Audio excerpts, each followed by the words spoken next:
Hi, I'm Tony with Harper Therapy, and I am here with Alejandra.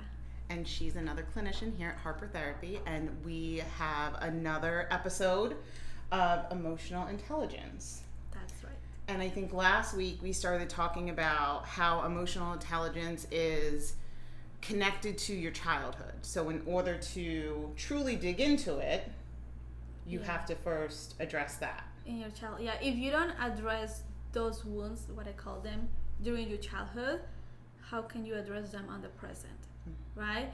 Because I think, and to some of us at one point, there was something done in our childhood that we didn't like, right?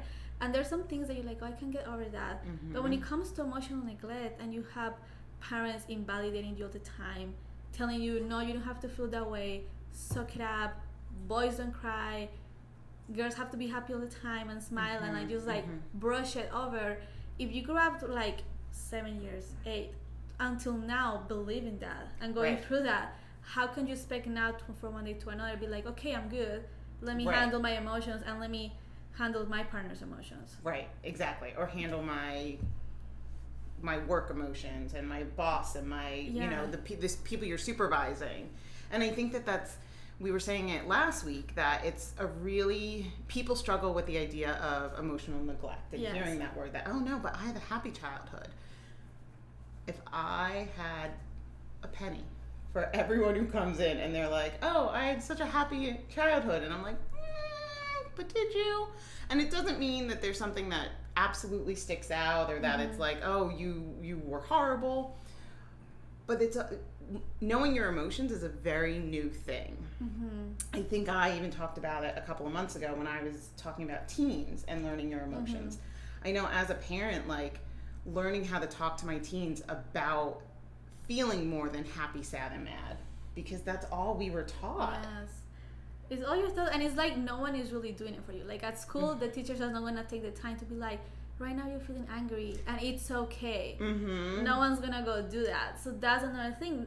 Your whole environment is invalidating what you're feeling. There's emotional neglect all around.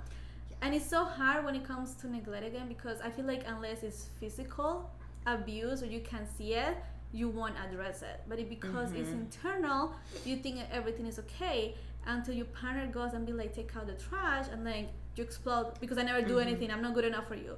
Or your coworkers comes and says, hey, can I get this done? And you're like, oh, like it just it comes out sideways. That way. That's It just comes out sideways. That's because, and I think you were just explaining it, you're so used to, as a child, your emotions being invalidated, you essentially learn to invalidate yourself, that you're like, oh, I shouldn't be sad, this isn't that big of a deal, so many people have it worse than me.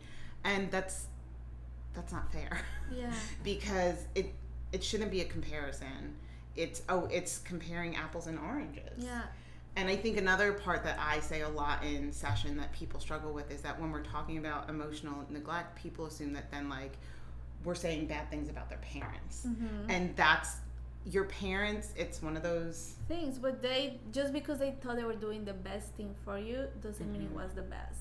So your parents thought, oh, it's okay, he's gonna be like more of a boy or a man if he sucks up his emotions.